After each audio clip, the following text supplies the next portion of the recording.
This is the story of Tata group. 2008 में Ford Motors company से Jaguar और land rover को अपने अधीन कर लिया, जो एक कपास के व्यापार से शुरू हुआ और आज 100 से भी ज्यादा कंपनियों में तब्दील हो गई। 1932 जब जे.आर.डी. टाटा ने टाटा एविएशन की शुरुआत की।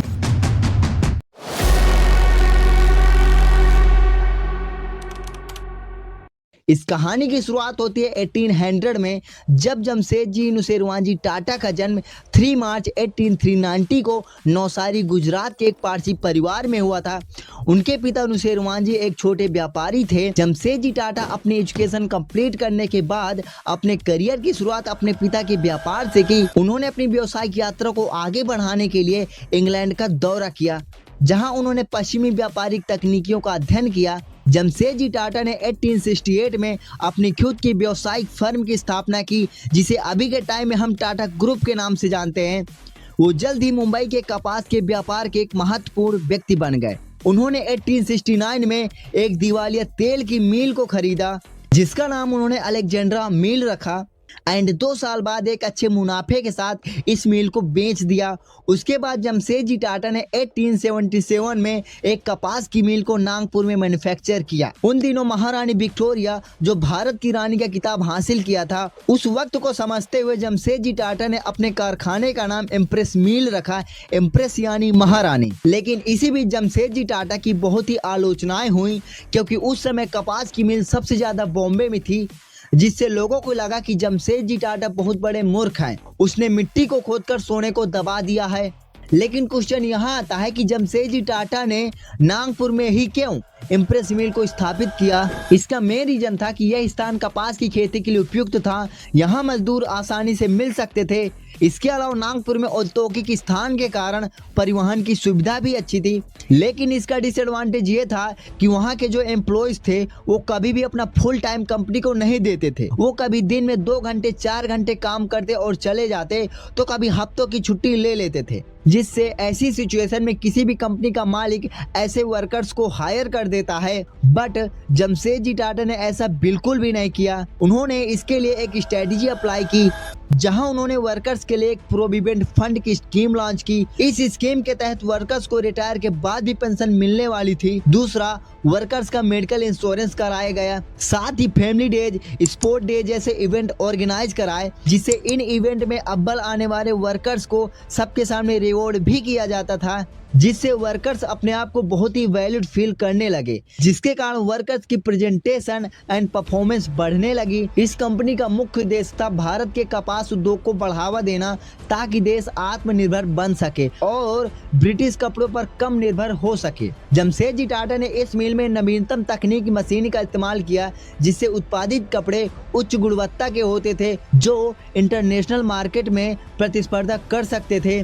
जमशेदजी टाटा होम टाउन बॉम्बे को बहुत ही पसंद करते थे, जिसके लिए उन्होंने एक वर्ल्ड क्लास होटल बनाने का सोचा। 1898 में बॉम्बे में उस होटल की नींव रखी गई। वो एक ऐसा होटल बनाना चाहते थे जो विश्व प्रसिद्ध हो, जिसके लिए स्वयं जमशेदजी टाटा ने उस होटल की सामग्री के लिए लंदन, पेरिस, बर्लिन जैसे जगहों की यात्रा की। दिसंबर 1903 जब पहली बार ताज होटल को पब्लिश किया गया, यह बॉम्बे का एक ऐसा इकलौता होटल था जिसे लाइटनिंग इलेक्ट्रिसिटी से जलती थी। जमशेदजी टाटा का यह मानना था कि आर्थिक स्वतंत्रता ही राजनीतिक स्वतंत्रता का आधार है। इसके लिए उन्होंने बहुत सारी स्कीमों को लॉन्च किया, जैसे एग्रीकल्चर से related strawberry farming.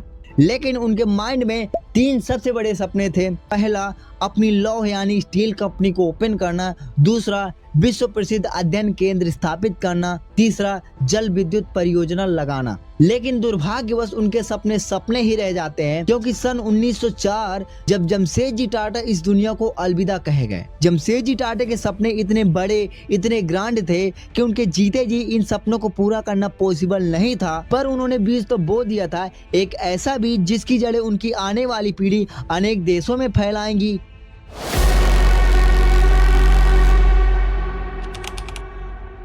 Dorabji Tata का जन्म 27 अगस्त 1859 को हुआ था।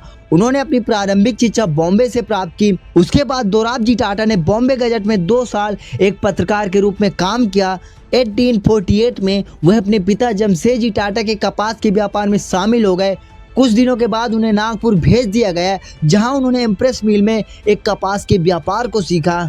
अपने पिता की मृत्यु के बाद दोराबजी टाटा जो टाटा ग्रुप के नए चेयरमैन बने, वो टाटा के हर एक सपने को पूरा करना चाहते थे। जमशेदजी टाटा ने भारत में एक स्टील प्लांट स्थापित करने का सपना देखा था। उन्होंने 1904 में अपनी मृत्यु से पहले अपनी इस महत्वाकांक्षा को साकार करने का काफी प्रयास किया, लेकिन ऐसा हुआ नहीं। दोराबजी टाटा स्टील प्लांट को स्थापित करने के लिए अपने इंजीनियरों को भारत के ऐसे स्थान की रिसर्च करने के लिए नियुक्त किया जो एक स्टील प्लांट के लिए उपयुक्त हो। उन्हें झारखंड के यानी जमशेदपुर में उपयुक्त स्थान मिला, जहां लौह आयरन, कोयला, पानी प्रचुर मात्रा में उपलब्ध थे। दोराबजी टाटा कंपनी को बनाने के लिए अपनी व्यक्तिगत संपत्ति का उपयोग किया और भारतीय निवेशों से समर्थन प्राप्त किया। सन 1907 जब जमशेदजी टाटा द्वारा शुरू किए गए विजन को आगे बढ़ाते हुए दोराबजी टाटा ने टिस्को की स्थापना की। 1911 जब टिस्को में पहला स्टील उत्पादित हुआ।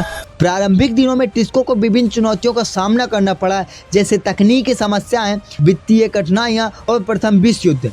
लेकिन दोराबजी टाटा के नेतृत्व में इन सभी चुनौतियों का सामना किया गया और कंपनी में अपनी उत्पादन क्षमता बढ़ाई। टिस्को ने भारत को एक आत्मनिर्भर बनाने में एक महत्वपूर्ण भूमिका निभाई, खासकर स्टील उत्पाद के क्षेत्र में। इसी के साथ दोराबजी टाटा ने 1911 में पावर प्लांट की स्थापना की। पावर प्लांट की पहली परियोजना हाइड्रो इलेक्ट्रिक पावर प्लांट यानी जल विद्युत ऊर्जा संयंत्र थी, जिसे खोपली महाराष्ट्र में स्थापित किया। यह भारत का पहला जल विद्युत संयंत्र था और यह देश के औद्योगिक विकास में एक महत्वपूर्ण मील का पत्थर साबित हुआ। टाटा पावर का मुख्य उद्देश्य था देश को सस्ती और विश्वसनीय बिजली उपलब्ध कराना, ताकि औद्योगिक विकास को प्रोत्साहन मिल सके, क्योंकि उस समय भारत को बिजली की काफी कमी थी और औद्योगिक मिलों के लिए उचित बिजली नहीं मिल पाती थी।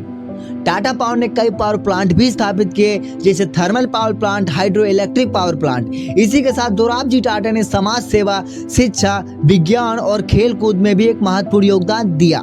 दोराबजी टाटा ने 1920 में भारत की पहली ओलंपिक टीम को फंडिंग दी थी। दोराबजी टाटा अपने पिता के हर एक सपने को पूरा करते करते 3 जून 1931 को 52 वर्ष की आयु में डेथ हो गई।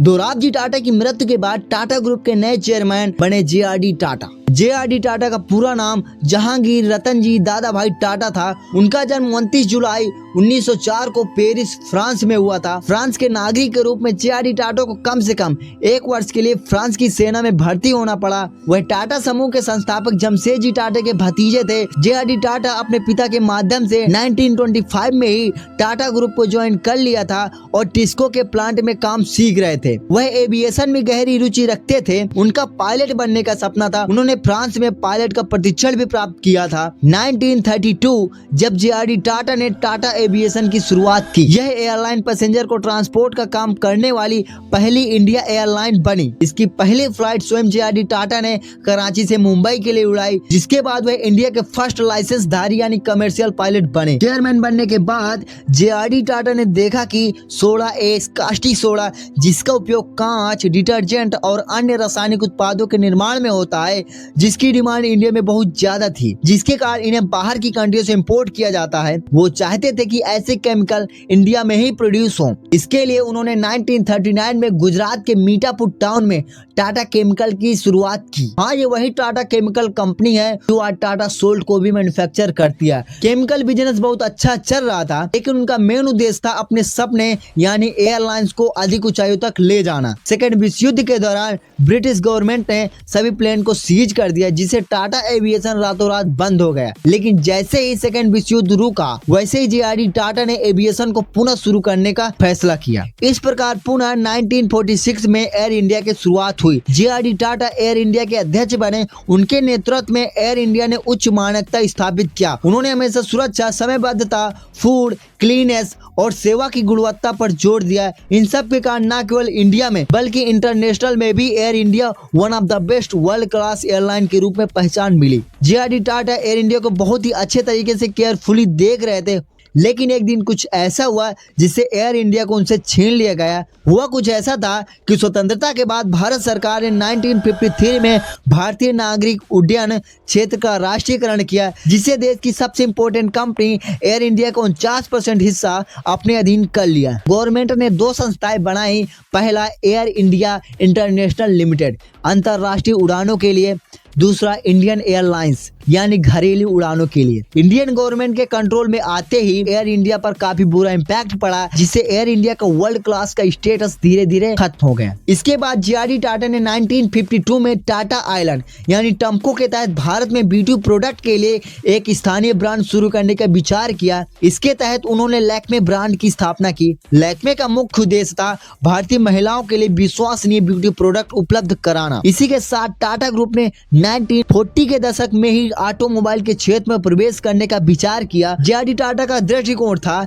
कि टाटा की अपनी स्वयं की ऑटोमोबाइल की कंपनी होनी चाहिए। इसके लिए उन्होंने 1945 में Tata engineering and locomotive company limited यानी टेल्को की स्थापना की। शुरुआत में कंपनी ने रेलवे के स्टीम इंजन को बनाने का काम किया, पर 1954 में टेल्को ने जर्मनी की कंपनी डेल्मर बेंज, जिसे आज हम मर्सिडीज बेंज के नाम से जानते हैं, उनके साथ एक तकनीकी सहयोग समझौते पर हस्ताक्षर किया और भारत का पहला 407 ट्रक लॉन्च किया, जो अपनी स्लिम और डिजाइन के कारण बहुत ही प्रचलित हुआ। इससे टाटा ग्रुप ने 70% ग्लोबल मार्केट को अपने अधीन कर लिया। इन्हीं सब के चलते जे.आर.डी. टाटा को भारत का सर्वोच्च नागरिक यानी भारत रत्न से सम्मानित किया गया। 1991 तक जे.आर.डी. टाटा ने टाटा ग्रुप के नंबर को 84 तक पहुंचा दिया था, लेकिन अब वो टाइम आ चुका था कि जे.आर.डी. टाटा इस कंपनी की कमान को किसी दूसरे भरोसेमंद व्यक्ति के हाथ में रखे। यही एंट्री होती है टाटा फैमिली के नए चेयरमैन सर रतन टाटा की।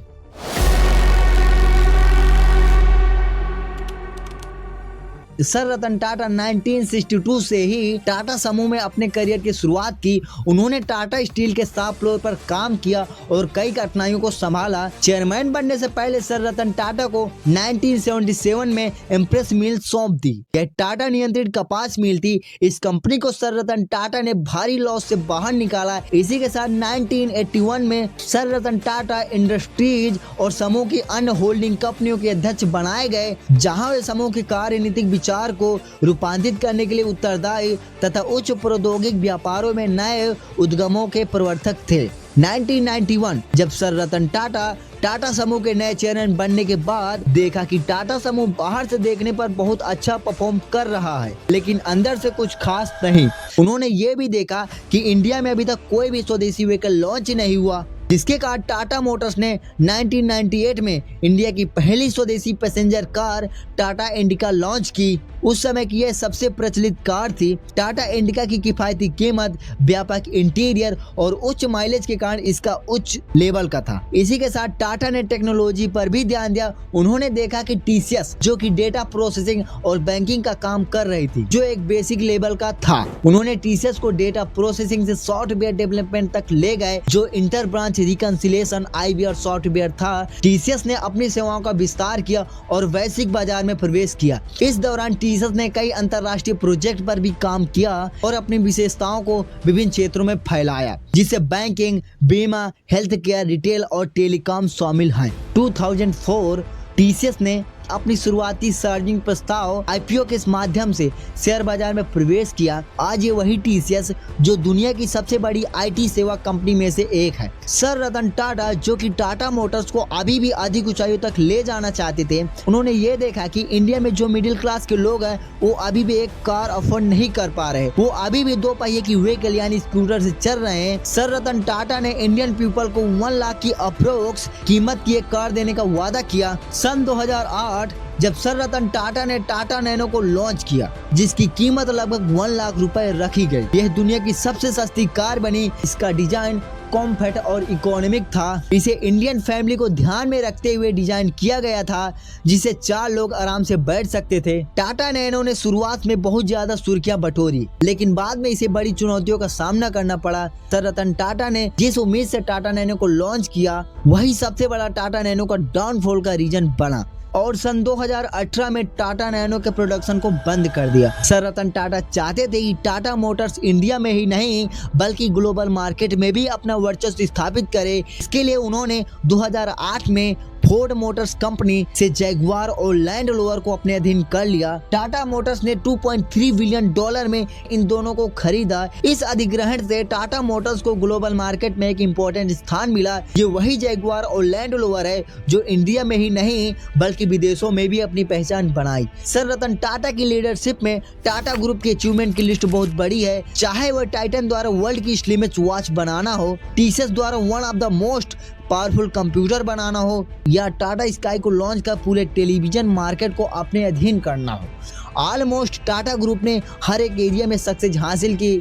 ये वही टाटा ग्रुप है जो एक कपास के व्यापार से शुरू हुआ और आज 100 से भी ज्यादा कंपनियों में तब्दील हो गई। आज हम खाने से लेकर पहनने तक, बैठने से लेकर उड़ने तक हर जगह कहीं ना कहीं टाटा के प्रोडक्ट का इस्तेमाल करते हैं। टाटा की एक कहावत थी कि तेज चलना है तो अकेले चलो, लेकिन दूर तक चलना है तो साथ मिलकर चलो। टाटा ने हमेशा इसी फिलॉसफी से काम किया। जहां एक तरफ टाटा ने बड़ी बड़ी कंपनियां बनाई तो दूसरी तरफ टाटा ने स्कूल, कॉलेजेस, हॉस्पिटल भी बनाए। इसीलिए आज हम टाटा ग्रुप को उसकी सक्सेस से ज्यादा उसकी रिस्पेक्ट करते हैं। This is the story of Tata group.